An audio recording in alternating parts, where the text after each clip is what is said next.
left-right axis into three. We have this axis of socio-cultural views. And remember how that axis views from progressive to conservative.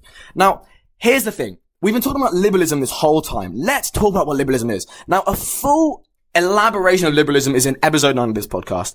And I really, really recommend listening to it, although you don't have to. But basically, human civilization begins at around about 4000 BC by the earliest estimates. Some people say 3500 BC, 3600 BC, but let's say 4000 BCE.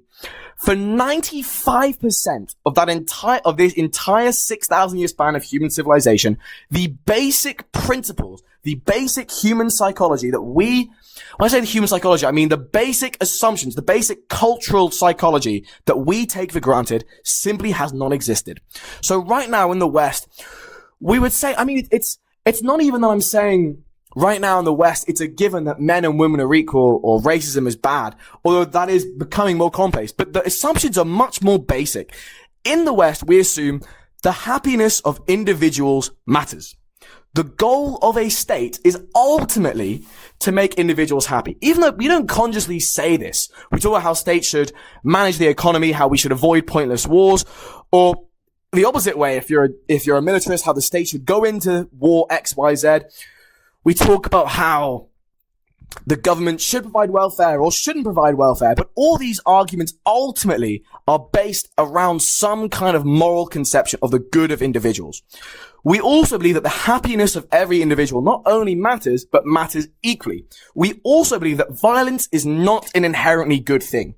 It can be justified. Violence, both in terms of corporal punishment or the death penalty or war, can be justified, but it's not an inherently good thing to do. There has to be a reason to do it. And we also assume that the basis for laws and customs in a country shouldn't just be because we've always done them, but it should be based on reason. We should base the running of a country explicitly on what we think is best, not what religion X says, or just based on what we've always done. We finally believe that people have rights. People have a right to be treated a certain way. They have a right to live. They have a right not to be tortured. And in the ideal society, everyone is happy. That is an ideal society. It doesn't matter if it's a fascist ideal, if it's a communist ideal.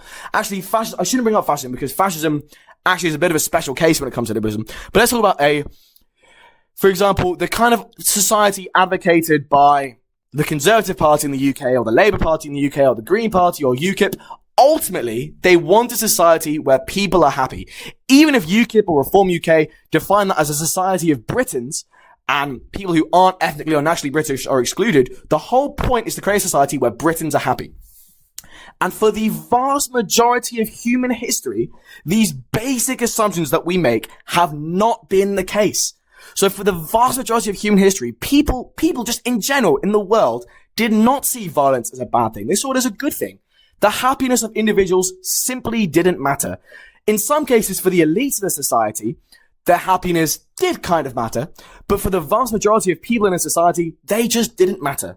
And in the ideal society, the people weren't happy, they were obedient. The happiness of individuals did not matter. People weren't even conceptualized as individuals. They are conceptualized as members of a social class.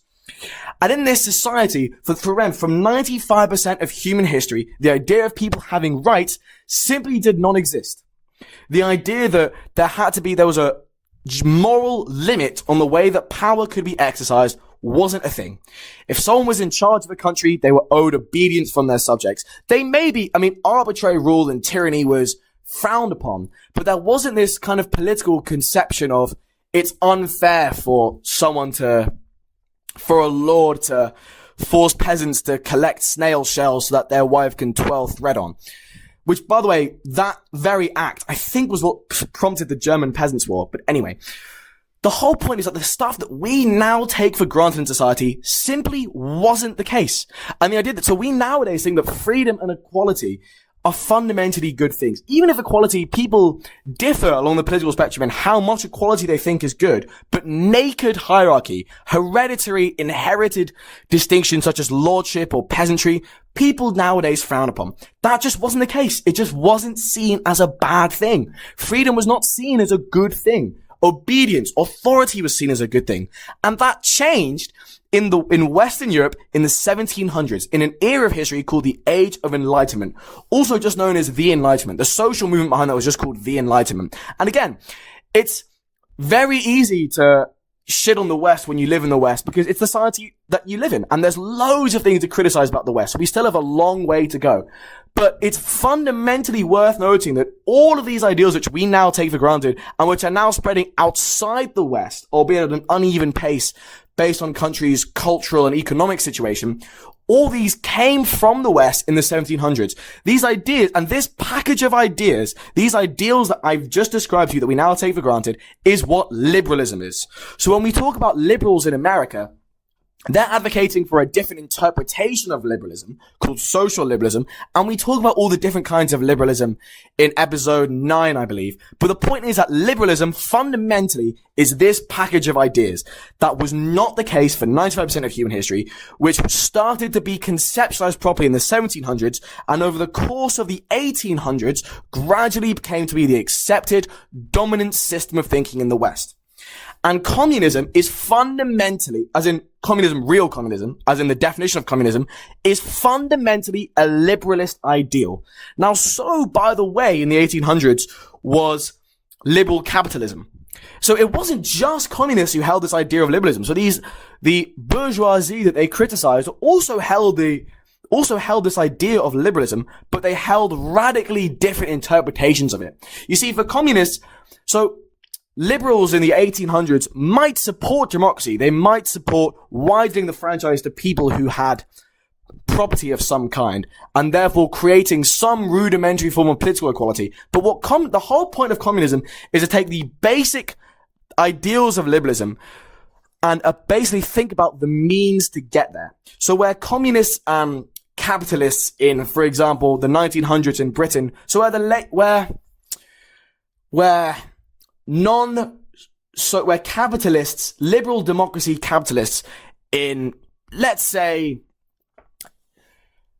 the decade preceding World War I, what they agreed on was that the aim of a society was for the happiness of its individuals. What they agreed on was that violence was not necessarily a good thing. In fact, it was a bad thing unless justified, and violence had to be justified. What they agreed on was that, yes, society should consist of a free association, or an association of free and equal individuals. Where they differed was how to get there. Because liberalist capitalists in this time said, okay, we give political equality either to everyone, as was the norm of World War I, or to a select group of people, as was before World War I, and that's enough. That, to me, has satisfied the liberalist ideal. By giving people a right to vote, and by banning slavery, by giving people with property a right to vote, and by banning slavery, we have met this liberalist ideal. Now, communists did it by saying, no, hold on. We might share the same ideal, but in our eyes, you haven't met it at all. And in the communist perspective, capitalism is not a sufficient economic system to meet that liberalist ideal. Because even if everyone can vote, political equality is not enough. The capitalist economic system leads to economic inequality. And while economic inequality persists, individuals cannot be equal and they cannot be free.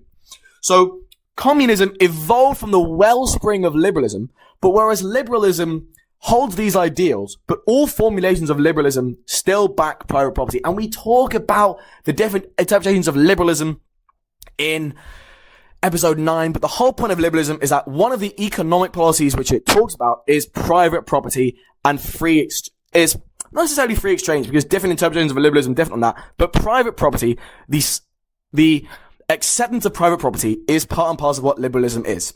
So communist accepts the liberalist ideal, but actually supersedes liberalism and how progressive it is.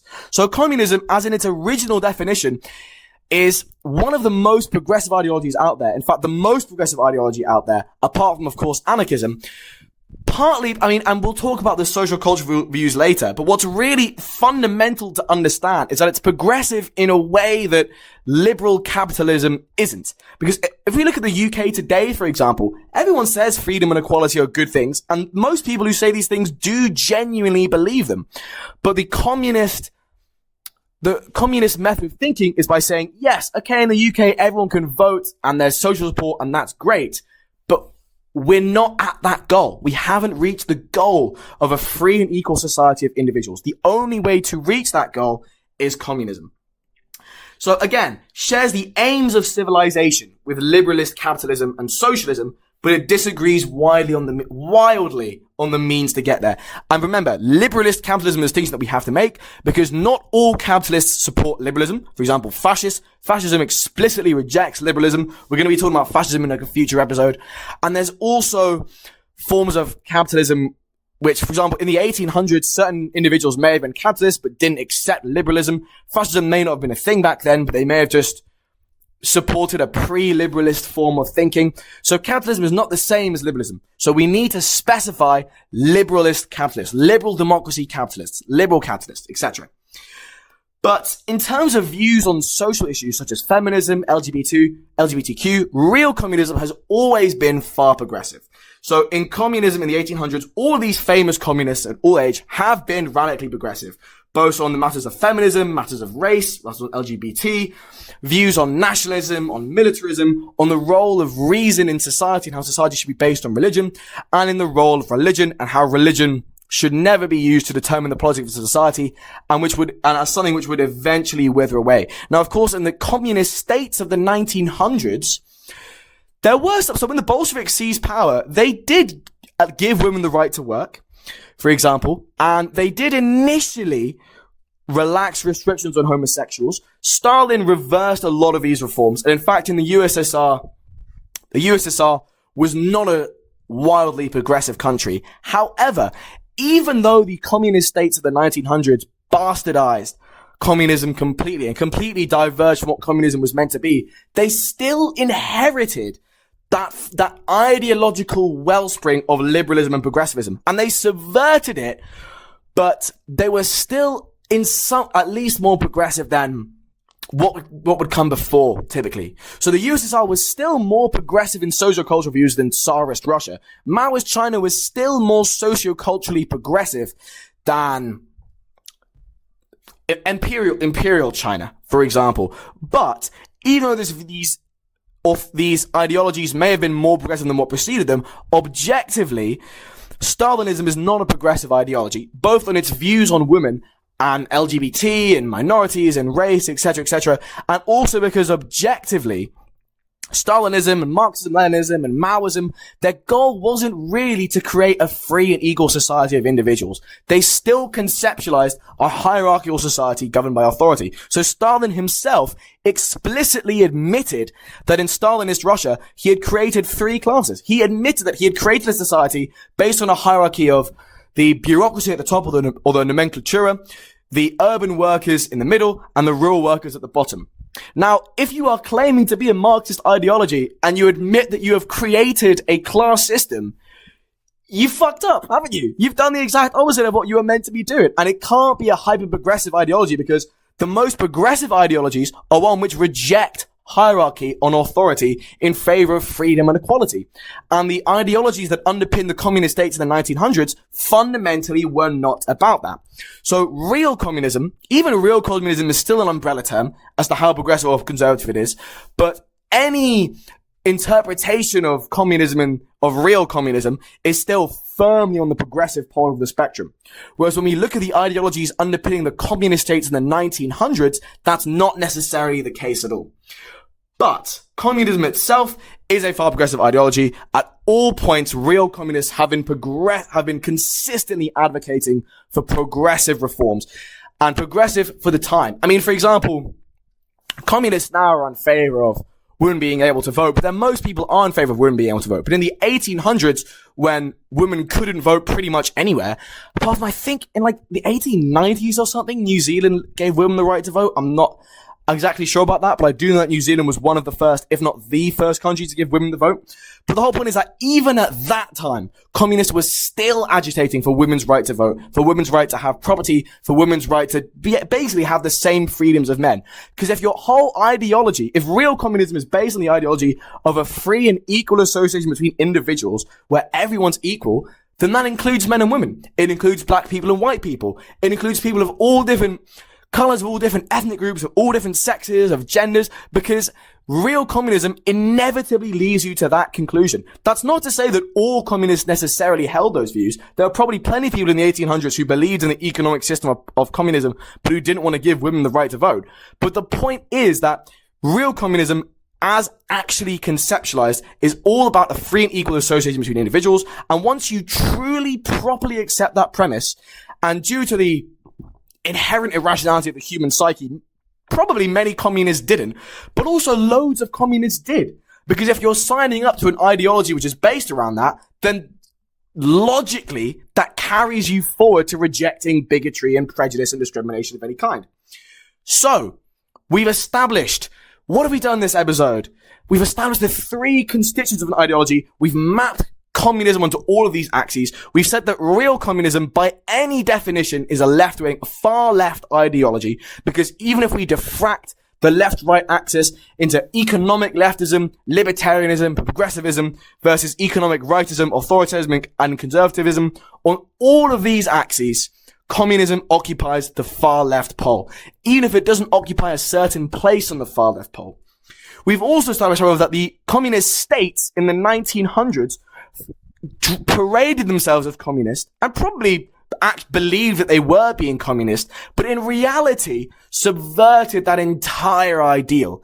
And even though they outwardly dressed themselves in the ideological clothing of that ideal, the point was that actually they were rejecting it entirely, which is why it's one of what makes it really, really difficult to understand communism is the fact that they weren't the same thing. And people often say, communism, great idea, a nightmare in practice. But that idea wasn't what was practiced. Stalin was not trying to make a free and equal society. Mao was not trying to make a free and equal society. Tito and Castro weren't actually trying to do that. They were quoting Marx as their prophet, when in reality, they didn't want what Marx wanted. So that is one of the key reasons. That is the kind of central problem that we have when reckoning with what communism actually is. So, that has been today's episode. This has been a really long one, and I knew it was going to be a really long one because it's such a monumental episode. It's such a vast subject to cover. But if you have made it all the way to the end, I'm honored. I'm honored you're still here. You're still listening to me yap. It's been a long time. My vocal cords are hurting a little bit, but I wouldn't have it any other way. I love it. I love doing this.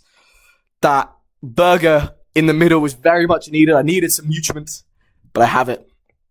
And yeah, thank you so much. It is, as always, an honor to have you listening, whoever you are. And I hope you have a lovely day. Thank you very much and have a good day.